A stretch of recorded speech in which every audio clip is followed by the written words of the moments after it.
our study. We saw time and time again that children especially seem confused by the absence of visual feedback while they're performing the gesture task. They commented they couldn't see their markings to help them enter the gestures. They didn't like not being able to see what was being drawn. And these comments were especially common if they did the feedback condition first because they kind of expected it, but still it happened in both cases.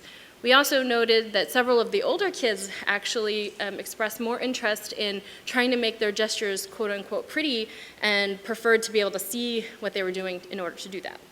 So this effect diminished in later sessions when we warned participants that they wouldn't see their gesture some of the time more explicitly than we had in the early sessions, but we still saw that the gestures they created in the absence of visual feedback remained poorer from a qualitative perspective. So if you look at these examples from different kids, but each pair is from the same child of different ages, the gestures collected with feedback versus without cause clearly visual differences that were reflected in our gesture features.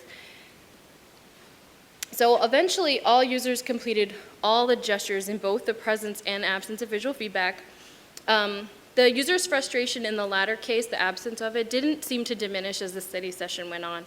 They did 240 gestures, and they remained complainant throughout all of the non-visual feedback ones, and they said, no, please, can we do the other session, and I want to do that instead. Especially given the lower quality of the gestures, in terms of visual legibility and sort of helping kids practice and become better at doing these types of gestures, we suggest that these observations that we collected in the study qualitatively indicate that gesture interaction without visual feedback doesn't really feel comfortable to users, at least for these types of gestures, and so we don't recommend it.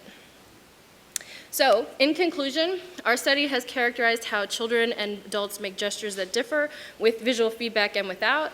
And based on the input behaviors we saw and analyzed in this study, we developed these 3 design recommendations. And these recommendations are specifically intended to support the fundamental recognition of gesture input. Obviously, lots more factors will come into play when applying these design principles in participatory design sessions with kids. For example, participatory design would be a great way to address implication number 2, to find out which gestures are familiar or unfamiliar to children in your target age group or population.